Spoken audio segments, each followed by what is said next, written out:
बिस्मिल्लाहिर्रहमानिर्रहीम, अस्सलाम वालेकुम। आप देख रहे हैं sports flix Asia cup special और मैं हूं हमजा शफीक। तो जनाब, पाकिस्तान वर्सेस भारत दूसरा मार्का था और रिपीट टेलीकास्ट इसे कह सकते हैं कि दोबारा से वही हुआ जिसका डर था। सलमान आगा 11 जो है अब वो फिर से जनाब जेर कर दी गई भारत की जानिब से। टॉस की अगर बात की तो इंडिया ने टॉस जीता।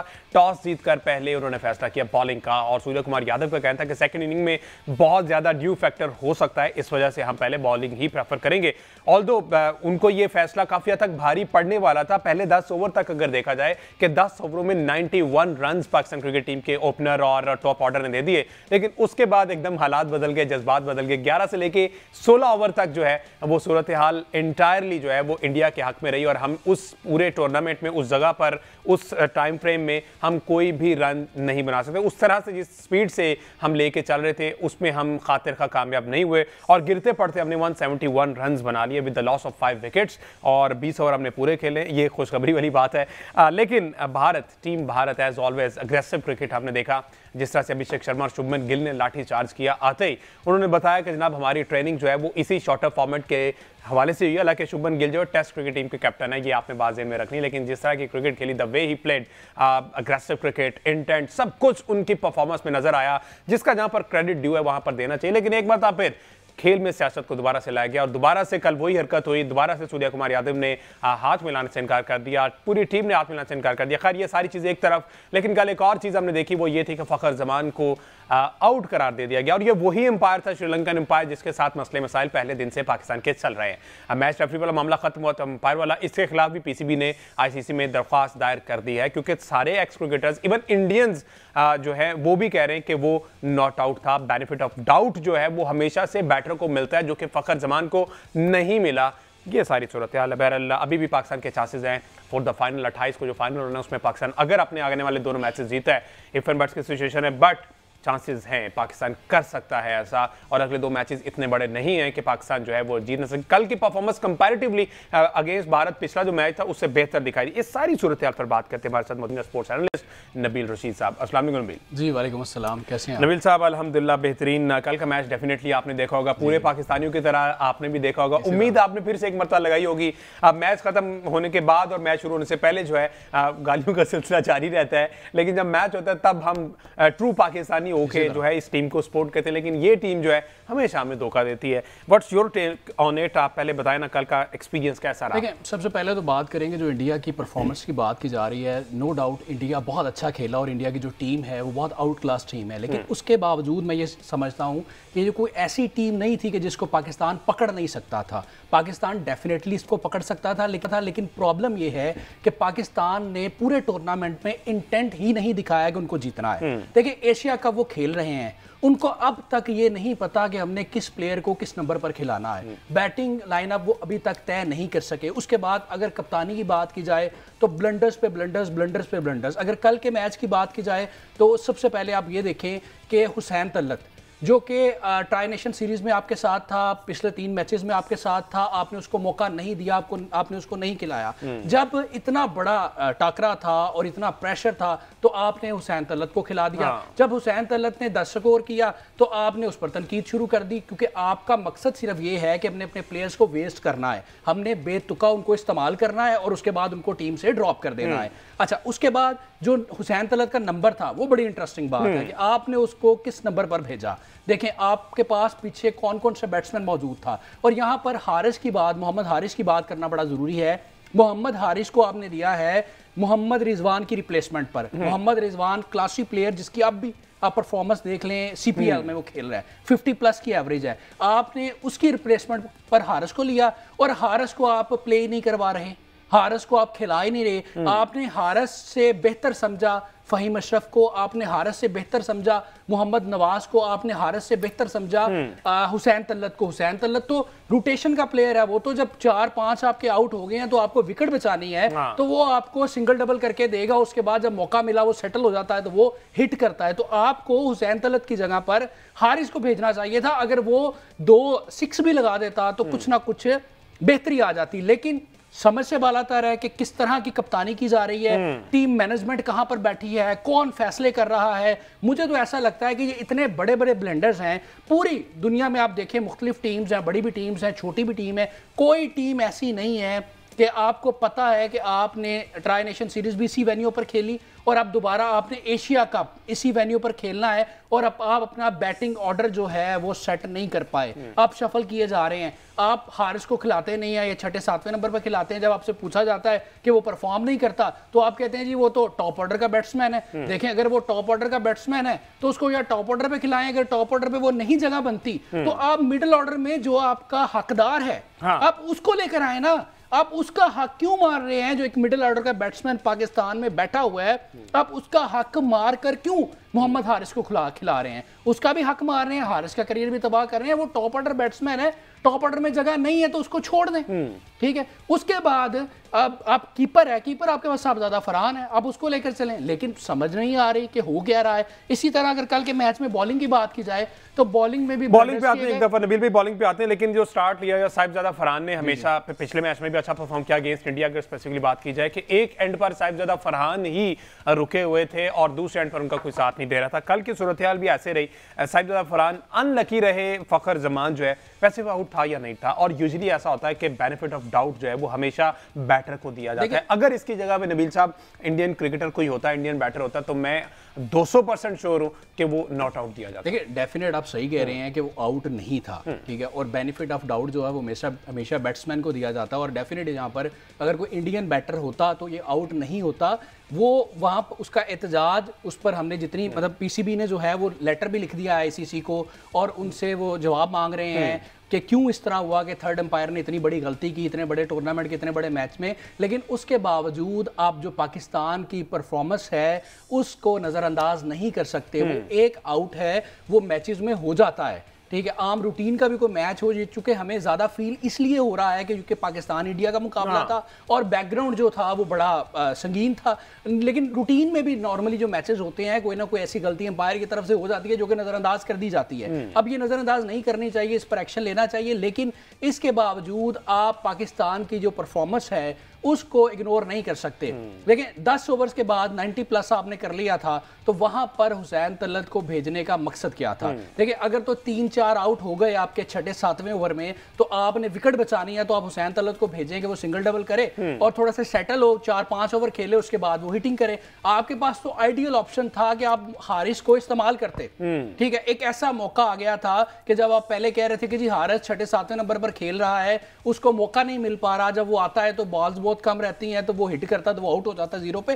अभी तो 10वां ओवर था तो अब हारिस को भेज देते, अब हारिस को चेक कर लेते। लेकिन प्रॉब्लम ये है कि ये सिर्फ और सिर्फ टीम जो है वो बुग़्ज़े बाबर में, बाबर के हसद में इसका बेड़ा गर्क किया गया है, इसको तबाह किया गया है और इसमें कोई दो राय नहीं है। पूरी दुनिया इस वक्त हमारा मजाक उड़ा रही है कि एक तरफ बाबर और रिजवान जैसे बेहतरीन दुनिया का प्लेयर जिसको पाकिस्तानी प्लेयर्स साबिक माने या ना माने लेकिन पूरी दुनिया उनको एक्सेप्ट करती है, पूरी दुनिया उनको मानती है, उनको आपने बाहर बिठा रखा है और ये आपने सारे रल्लू कट्टे जो हैं कोई 60 की स्ट्राइक रेट से खेलता है। फिलहाल तो जो है हमने उन्हीं को सपोर्ट करना है ना, यही पाकिस्तान की टीम है।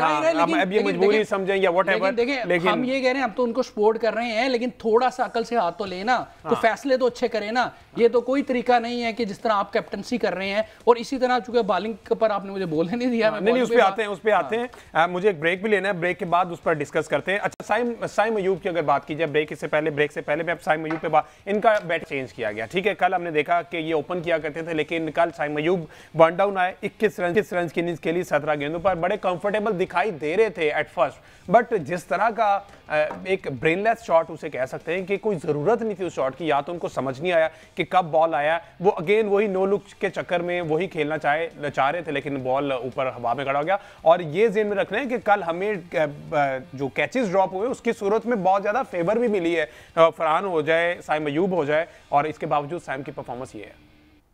और ये इस पे नबील साहब आपने कमेंट जरूर करना है कि ये वो साइम अयूब था जिसकी वजह से बाबर की ओपनिंग एडजस्ट करने के लिए साइम अयूब को ऊपर ले गया, तो इस पर क्या कहेंगे आप? अच्छा, देखिए, जो सैम अयूब वाला मामला है ना, मैं उसकी फेवर में हूँ। मुझे ऐसा लगता है कि उसमें पोटेंशियल मौजूद है, उसकी टेक्निक बेहतर है हसन नवाज से और बाकी खिलाड़ियों से।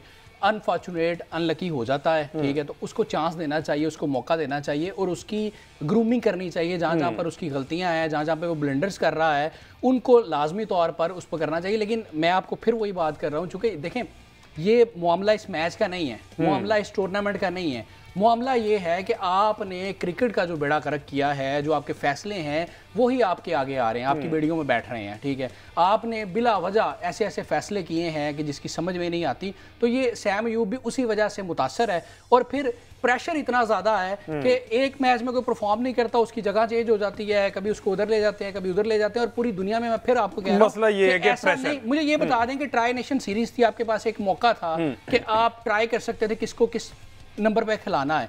उसके बाद आप एशिया कप में भी आप बराबर ही नहीं कर पा रहे। आप एक मैच में आपकी जो नंबर है वो कोई और होता है, दूसरे मैच में आपका नंबर कोई और होता है, तीसरे मैच में आपको कोई नंबर बिल्कुल ठीक है। प्रेशर हैंडल करना नहीं आ रहा। प्रेशर जैसे ही जो टीम हैंडल करती है डेफिनेटली रिजल्ट जो हैं वो मुख्तलिफ होते हैं, और कुदरत भी जो है वो दिलेरों का साथ देती है। लेकिन कल हम स्टार्ट में दिलेर बने, लेकिन मिडल ओवर्स में जनाब हम उस तरह से एग्जीक्यूट नहीं कर पाए। मिडल ऑर्डर बैटर्स की बात करेंगे एक ब्रेक के बाद। जी स्टे विद अस।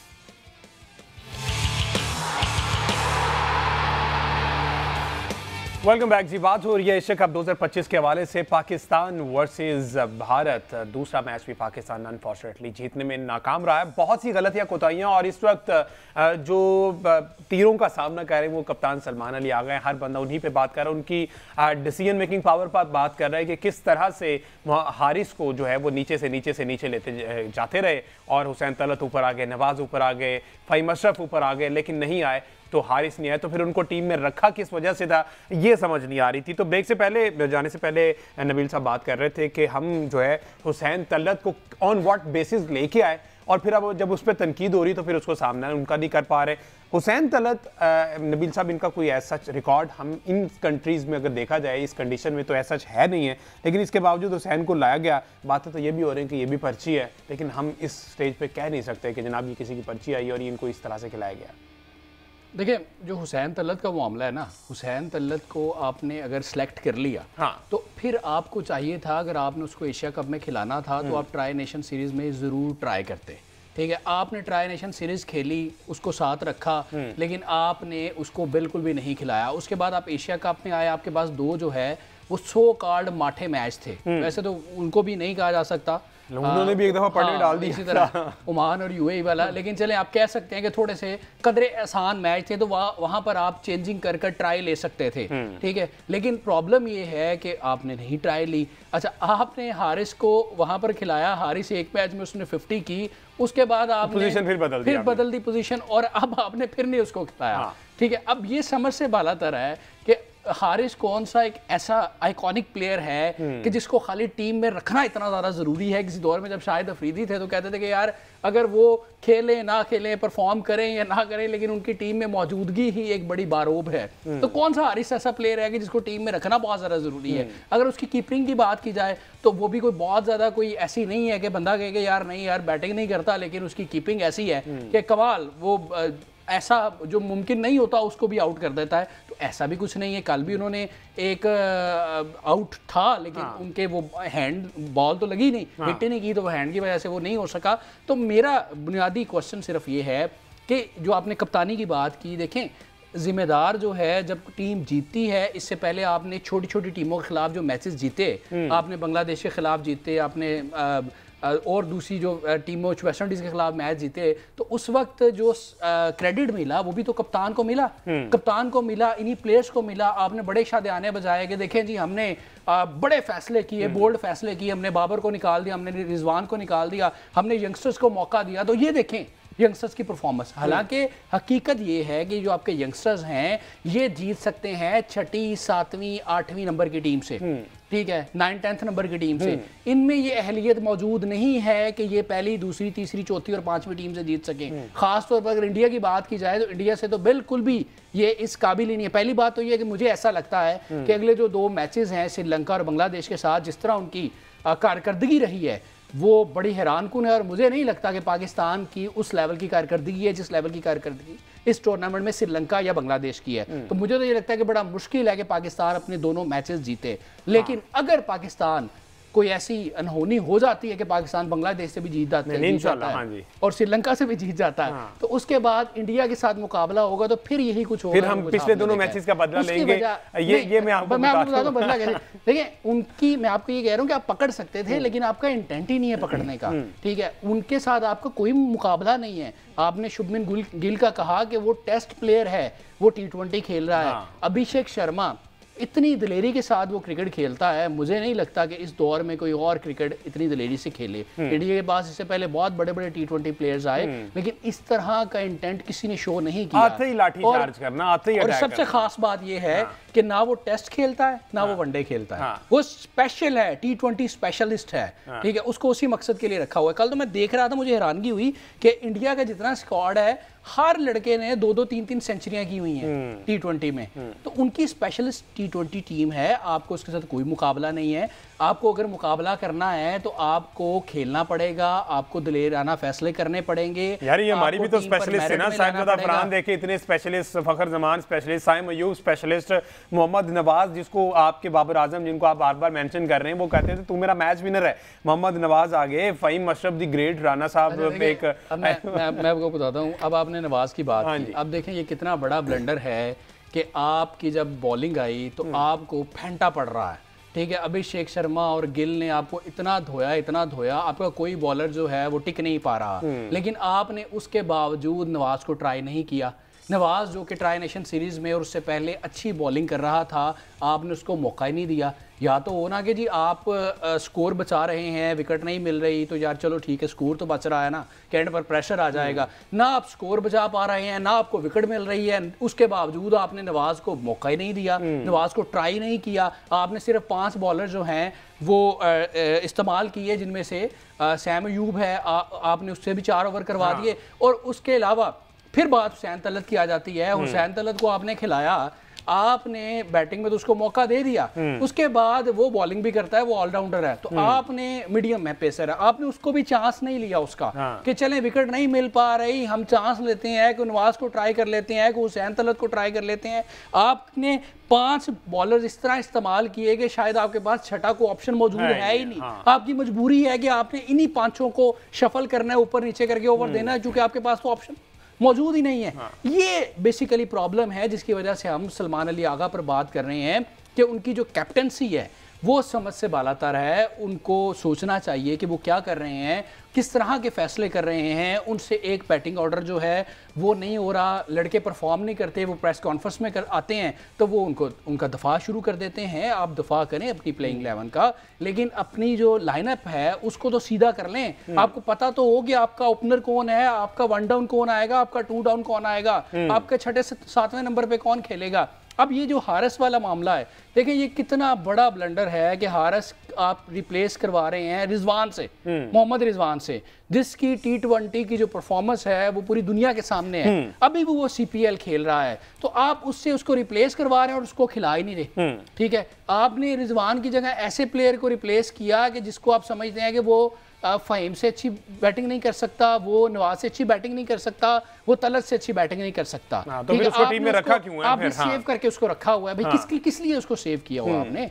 उसको भेजे ना, कल आपके पास मौका था कि आप हुसैन तलत की जगह उसको भेज, और अगर उस जगह पे हारिस को भेजते तो हारिस का भी हमें पता चल जाता कि इसको फ्यूचर का हिस्सा बनाना है कि नहीं। ये मुसलसल अभी तो उसको फेस से भी मिल गई, अभी फेस से भी मिल गई, आपने उसको बता दिया कि आप अभी बैठे हैं, आपको अगले मैचेस में, या शायद प्लान भी यही हो जिस तरह से हारिस को साथ लेके चल रहे हैं, तो हो सकता है प्लान भी हो कि अगर यहाँ पे ये नहीं कर पाया तो ये तो मजीद एक्सपोज हो जाएगा। देखिए सबसे बड़ी प्रॉब्लम यही है कि आपने अब मौका था, बिल्कुल मौका था कि आप ये कह रहे थे कि जी हम उसको 6-7वें नंबर पर भेज रहे हैं, और जब वो आता है तो पीछे 2 ओवर रह जाते हैं तो वो हिट करता है तो वो आउट हो जाता 0 पे।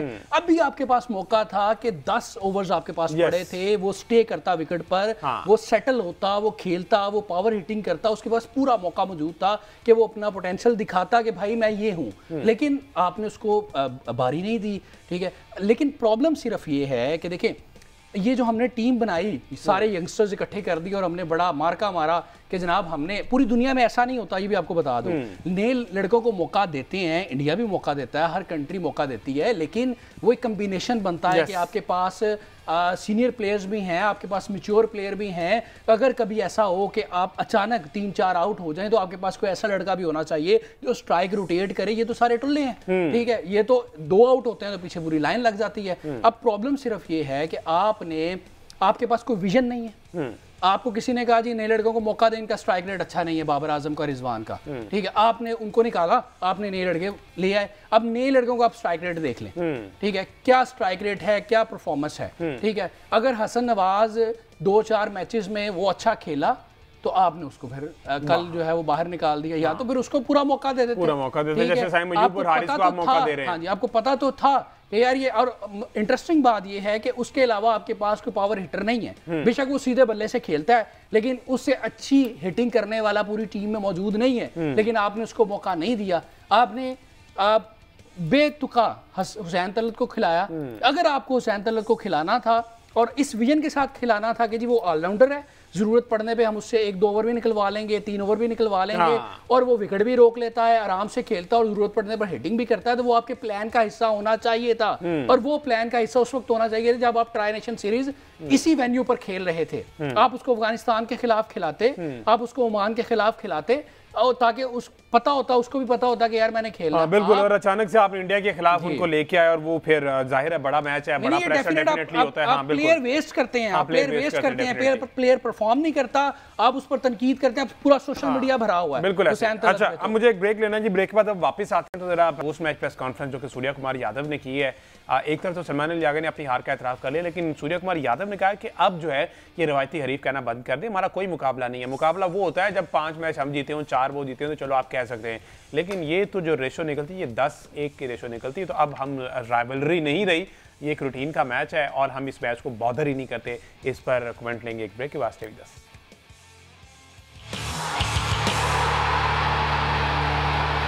वेलकम बैक जी। बात हो रही है एशिया कप 2025 के हवाले से। पाकिस्तान वर्सेस भारत कल रात मैच था, सुपर 4 का दूसरा मैच, जो कि पाकिस्तान अनफॉर्चुनेटली जीतने में नाकाम रहा है। लेकिन अब कल के मैच के बाद पोस्ट मैच प्रेस कॉन्फ्रेंस में जो भारतीय कप्तान सूर्या कुमार यादव है, नबील साहब, उन्होंने कहा कि अब हमें ये राइवल्स ना कहा करें, ये हम हरीफ नहीं हैं। हरीफ वो होते हैं नैरो मार्जिनों को थोड़ा बहुत फर्क ऊपर नीचे हो, लेकिन अब तो रेशो 10-1 की है। कहता मुझे नहीं याद पड़ता कि 10-15 मैचेस में भारत जो है कभी इंडिया जो पाकिस्तान से हारा हो, तो अब ये चीज़ें नहीं करनी चाहिए। तो ये कौन सी दुनिया में रह रहे हैं? अभी इनको शायद ये 152-0 भूल गया, और इसके अलावा हमने T20 वर्ल्ड कप में इनको हराया, एशिया कप में भी इनको अभी लास्ट हमने हराया था। तो ये किन किन ख्वाबों में रह रहे हैं? ठीक है आप मैच जीते हैं, बट दैट डजंट मीन कि आपकी अपनी परफॉर्मेंस क्या है। पहले ये तो देखें ना, आप कल आप 0 पे आउट होके चले गए और बातें आपसे करा रहे हैं बस।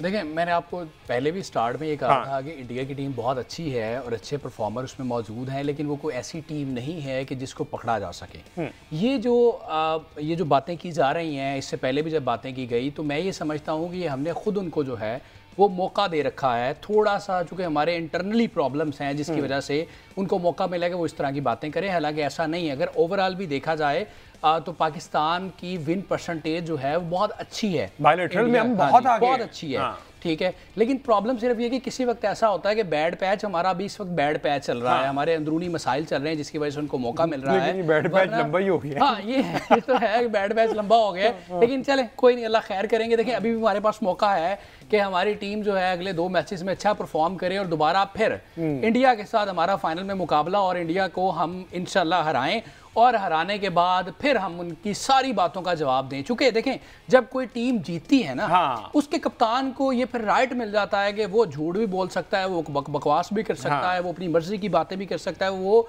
चीज़ों को डिकोर भी कर सकता है। तो यही उनके साथ हुआ है। लेकिन अभी भी हमारे पास मौका मौजूद है। जैसे आपने पहले कहा कि हमें पुरुमीद रहना चाहिए, हम पुरुमीद हैं। हमारी दुआएं अपनी टीम के साथ हैं, हमारी मुकम्मल सपोर्ट इनके साथ है कि ये श्रीलंका को भी हराएंगे, बांग्लादेश को भी हराएंगे, और फिर फाइनल में इंशाल्लाह इंडिया को भी हराएंगे। और जब इंडिया को हरा देंगे उसके बाद फिर इंशाल्लाह ये सारी बातों का हम जवाब देंगे। देखें, जो पहला मैच था हमारा और ये मैच था, ये हमने कदरे बेहतर मैच खेला। हमारी बैटिंग जो है वो भी बहुत बेहतर हुई, और बॉलिंग में भी अगर हम थोड़ा सा ट्राई ले लेते शायद से नवाज से, तो शायद हमें को अर्ली विकेट मिल जाती, तो रिजल्ट चेंज। अच्छा, कल नबील भाई जैसे अगर वो साइकेट्रिस्ट को बुलाया था, मोटिवेशनल स्पीकर को बुलाया था, उसका एक अलग से सेशन अगर सलमान अली आगा के साथ करवा दिया जाता ना तो शायद हालात कुछ डिफरेंट रहते। बहरहाल उस सेशन का ये फायदा हुआ कि हमारे बैटर्स जो है ना, टॉप ऑर्डर बैटर्स जो है ना, उन्होंने परफॉर्म किया और 10 ओवर में 91 रन बनाए। बहरहाल ये सारी चीजें होती रहती, लेकिन कल इंडिया का दिन हमने उनको बना के दिया, वैसे था नहीं कल। जिस तरह की उनकी पुअर फील्डिंग उनकी बदतरीन रही, और ये देखें ना जो फील्डिंग में गलतियां आई उसमें उन्होंने लिखा हुआ है, कहा सूर्य कुमार यादव ने कि लगता है उनके हाथों पे मक्खन लगा हुआ था, तो फील्डिंग कोच ने अब उनको तलब कर लिया। तो वो इस तरह की प्रैक्टिस चल रही है। मैं बार बार ये आपको कह रहा हूँ कि मैंने स्टार्टिंग में, चूंकि कल से जब से ये मैच खत्म हुआ है ना, आप एक्स क्रिकेटर्स को उठाकर देख लें, उन्होंने तारीफों के पुल बांध दिए इंडियन टीम के कि जी वो कितनी दलेरी से खेलते हैं, कितने T20 स्पेशलिस्ट हैं, उनका कोई मुकाबला ही नहीं है, पूरी दुनिया में उन जैसी कोई टीम ही नहीं है। देखिए मुझे इस चीज़ से इख्तलाफ है। मैं ये समझता हूँ कि वो अच्छी टीम है, इसमें कोई शक नहीं है, और उसकी वजह क्या है कि वो क्यों अच्छी टीम है, उनका एक स्ट्रक्चर मौजूद है, उनका डोमेस्टिक स्ट्रक्चर बड़ा तगड़ा है, और उनके जो प्लेयर्स ऊपर आते हैं वो एक प्रॉपर सिस्टम के तहत आते हैं और टैलेंट और मेरिट की बुनियाद पर आते हैं। तो इसमें कोई शक नहीं कि उनके मेरिट सिस्टम की वजह से उनकी टीम बहुत अच्छी है, लेकिन कोई ऐसी टीम नहीं है कि जिसको आप कहें कि जी पकड़ा नहीं जा सकता। देखिए आप दोनों मैचेस देख लें, हमने अगर लास्ट मैच में हम 30 स्कोर प्लस कर देते तो रिजल्ट क्या होता। अगर कल के मैच की बात करें तो अगर हमें अर्ली 2 विकेट्स मिल जाती, हम पावर प्ले में गिल और शर्मा को आउट कर देते, तो फिर भी रिजल्ट मुख्तलिफ हो सकता था। लेकिन प्रॉब्लम सिर्फ ये है कि हमें थोड़ा सा इंटेंट दिखाना पड़ेगा, थोड़ी सी दिलेरी करनी पड़ेगी, थोड़े से ऑप्शंस को इस्तेमाल करना पड़ेगा, और अभी भी मौका है। हम बिल्कुल भी अपनी टीम के खिलाफ नहीं है, चूंकि अब यही हमारी टीम है। हमें इस चीज़ पर एतराज़ ज़रूर है कि इस टीम में बाबर को भी होना चाहिए था, रिजवान को भी होना चाहिए था। अगर उनकी टीम में, हमारे पास तो भी आइडियल मौका था कि उनकी टीम से रोहित शर्मा चला गया, विराट कोहली चला गया, तो अभी हम रिजवान और बाबर को रखकर उन पर प्रेशर पुट करते हैं।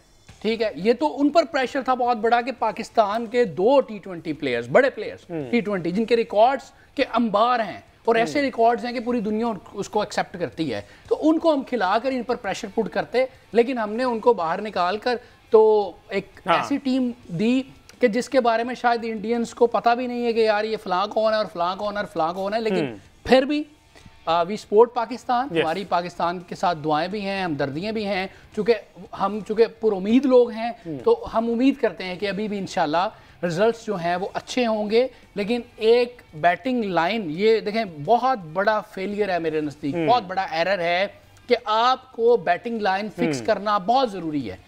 कभी भी ऐसा नहीं होता कि आप पूरी बैटिंग लाइन हर मैच में शफल करते पे रहें। एक मैच में आप किसी को ओपनर भेज रहे हैं। अच्छा, अब आप नवीन साहब ये कह रहे हैं ना कि इसमें तब्दीली है। अब कल फिर हमारा पाकिस्तान का श्रीलंका के साथ मैच है, और श्रीलंका भी मैच हार के आ रहा है। सुपर 4 का पहला बांग्लादेश ने उनको आखिरी ओवर में हराया है, हम भी आखिरी ओवर में मैच हारे हैं। ठीक है, तो अब ये सारी सूरत हाल जो बन रही है, आप क्या समझते हैं? इसी प्लेइंग 11 से जाएगा पाकिस्तान, और जो बैटिंग ऑर्डर शफल किया है, साइम को नीचे लेके आए हैं 1 डाउन, कल के मैच में भी मैच कुछ देखेंगे? देखिए सबसे बुनियादी चीज़ तो ये है कि आपने जिस भी प्लेइंग 11 से जाना है, बात यह है कि अब हमारे पास लड़के ही यही हैं, तो हमने इनको ही रोटेट करना और इस्तेमाल करना। रोटेट हमने बहुत ज़्यादा कर दिया। अब जिस भी टीम के साथ जाएं, कॉन्फिडेंस के साथ जाएं कि अब यही हमारी टीम है और हमने जीत के लिए जाना है। हमारे पास कोई फेलियर का कोई ऑप्शन मौजूद नहीं है। एक बात। दूसरी बात यह है कि अगर आपने हारिस को खिलाना है, जो कि आप उसको खिलाना चाहिए, अब 2-3 मैचेस रह गए हैं तो उसको ट्राई करनी चाहिए। तो हारिस को खिलाना है तो हारिस को यूटिलाइज करें। आप हारिस के बारे में ये कहते हैं, सलमान अली आगा जब हारिस को ट्रोल किया जा रहा था तो आगा साहब ने आकर बाकायदा प्रेस कॉन्फ्रेंस की और उसको डिफेंड किया। आपने बड़ी अच्छी बात की, आपने अपने प्लेयर को डिफेंड किया, लेकिन आप अपने प्लेयर को यूटिलाइज तो करें ना। आप कहते हैं जी उसमें इतना पोटेंशियल है कि वो देखिएगा कि थोड़े 1-2 मैचेस के बाद ही आपको बहुत अच्छा परफॉर्म करता नजर आएगा, तो आप उसको खिलाएंगे तो परफॉर्म करेगा ना। आप 7वें नंबर पे उसको रखेंगे और उसकी बैटिंग नहीं आएगी तो कैसे वो परफॉर्म करेगा? अगर आप उस पर प्रेफर करेंगे हुसैन तलत को, नवाज को, फ़हीम अशरफ को, तो वो कैसे परफॉर्म करेगा? तो मेरा ख्याल ये है कि उसका नंबर जो है वो डिसाइड करना बहुत ज़रूरी है, उसको मौका मिलना चाहिए। और इसमें कल के मैच में भी हम ये नहीं कहते कि वो शायद बहुत बड़ा रन्स कर देता, लेकिन जिस पोजीशन पर टाइम था, हुसैन तलत की जगह उसको भेजा जाता, अगर वो 2 छक्के भी लगा देता तो शायद सूरत-ए-हाल बिल्कुल मुख्तलिफ होते। हुसैन तलत की जगह कल क्या समझे फिर हमें हसन नवाज को वापस लाना पड़ेगा टीम में? लेकिन मेरा ख्याल है कि अब उसको खिलाना चाहिए, ठीक है। ये बहुत बड़ा प्रॉब्लम है कि मैं जैसे आपको पहले कह रहा था कि आप प्लेयर्स वेस्ट करते हैं, ठीक है। ये कोई तरीका नहीं है कि आप एक प्लेयर को लेकर आएँ इतने हाई वोल्टेज मैच में और उससे परफॉर्म ना हो तो उसको उठा के बाहर फेंक दें, ठीक है। फिर अगले प्लेयर को ले आए, फिर उससे परफॉर्म ना हो तो उसको उठा के बाहर फेंक दें। देखिए जैसे आपने हारिस को मौका दिया है ना, जो आपका हारिस के लिए मेरिट है वही मेरिट बाकी लड़कों के लिए भी होना चाहिए, बाकियों को भी फिर उसी तरह मसावी मौके मिलने चाहिए। आप हारिस कितने टाइम से आपके साथ वो खेल रहा है, सिर्फ एक बांग्लादेश के खिलाफ उसकी सेंचुरी है और या ये अभी ये इसकी परफॉर्मेंस है 150 है। तो आपको फिर जिस तरह उसको मौका दिया बाकी सबको मौका देना चाहिए। तो मेरा ख्याल ये है हुसैन तलत को खिलाना चाहिए, लेकिन उसको अकॉर्डिंग टू सिचुएशन यूटिलाइज करना चाहिए। अच्छा, अगर अर्ली ऑन विकेट्स गिर जाती हैं तो आप उसको भेजें। वो सिंगल डबल का प्लेयर है, पहले सिंगल डबल करता है और फिर बाद में जब वो सेटल हो जाता है तो उसमें अहलियत है कि वो लंबी हिट। अच्छा, अब बॉलिंग की अगर बात कीजिए तो कल स्पिनर्स को उतना हेल्प नहीं मिला, आपने देखा उनके भी शिवम दुबे ने ही 2 आउट किए, हार्दिक पांड्या ने 1 आउट किया, वरुण चक्रवर्ती 4 ओवर कराए 25 रन लगे, उसे आउट कोई नहीं किया। हमारी भी अगर बात की जाए तो हारिस रऊफ ने 2 आउट किए, अबरार को 1 विकेट मिली है, फहीम अशरफ ने। तो हसन अली भी तो फिर इस लिस्ट में बैठे हुए ना बाहर, अगर स्पिनर को हेल्प नहीं मिल रही तो हम हसन को ट्राई कर सकते हैं। मैं सख्त बात करने लगा हूँ, असल प्रॉब्लम यही है कि आपका सिस्टम जो है ख़राब है, आपका जो मेरिट है वो भी बड़ा अजीब सा है, ठीक है। आप बाबर को और रिजवान को तो टीम से आउट करते हैं कि जी उनका स्ट्राइक रेट अच्छा नहीं है, क्योंकि उनकी रन्स बनाने पे किसी को एतराज़ नहीं है। उनके सख्त तरीन नाकिद भी ये कहते हैं कि जी वो रन्स करते हैं लेकिन उनका स्ट्राइक रेट अच्छा नहीं है, वो स्लो खेलते हैं, तो आपने उनको बाहर निकाल दिया। तो शाहीन अफरीदी जो कि हमारे स्पेशलिस्ट थे ओपनिंग ओवर्स के, कि वो हमें पहले 1-2 ओवर में विकेट लेकर देते हैं, आप उनकी कारकर्दगी देखें गुज़िश्ता साल 1.5-2 साल से कि उनकी कारकर्दगी क्या है। आप उनकी जगह तो किसी और को ट्राई नहीं कर रहे। अगर आपने इतने चेंजेस कर लिए हैं तो शाहीन की जगह भी हसन अली को मौका दे देते, शायद कुछ फाका हो जाता, ठीक है। लेकिन आप वहां पर चेंजेस नहीं करते चूंकि आपका स्ट्रक्चर खराब है, हालात बहुत ज्यादा खराब हैं। अब चूंकि मौका इस तरह का है, बिगड़ा हुआ है, हमारे पास मौका इस तरह का है कि बात करना मुनासिब नहीं बिल्कुल है। ठीक है। तो अब प्रोग्राम का वक्त हो रहा है, बिल्कुल प्रोग्राम का वक्त जो है ना वो खत्म हो रहा है। थोड़ी सी सिनेरियो में आपको बता देता हूँ कि अगर शिकस्त के बाद भी पाकिस्तान के पास चांसेस है, क्योंकि अगले 2 मैचेस पाकिस्तान जीतता है, वो 2 जीतना तो जरूरी हर सूरत, उसके बाद कुछ नेट रन रेट पर भी बात आएगी। तो पाकिस्तान एक भी अगर मैच आता है तो इस टूर्नामेंट में उसका सफर तमाम होता हुआ दिखाई देगा। फिर भी इफ एंड बट की सिचुएशन बच जाएगी कि भारत जो है वो अपने दोनों मैचेस जीते, श्रीलंका हार जाए और फिर नेट रन रेट बेहतर हो तो पाकिस्तान ऊपर चले जाए। तो हमेशा की तरह एज ऑलवेज हर टूर्नामेंट में दूसरों पर इन्हिसार होता है पाकिस्तान क्रिकेट टीम का, इस टूर्नामेंट में भी ऐसा ही होने जा रहा है। लेट्स सी क्या बनता है कल के मैच में। कल पाकिस्तान वर्सेस श्रीलंका 7:30 बजे मैच है, उससे पहले हम शो में उस मैच को डिस्कस करेंगे। मुझे दीजिए इजाजत, अल्लाह हाफिज।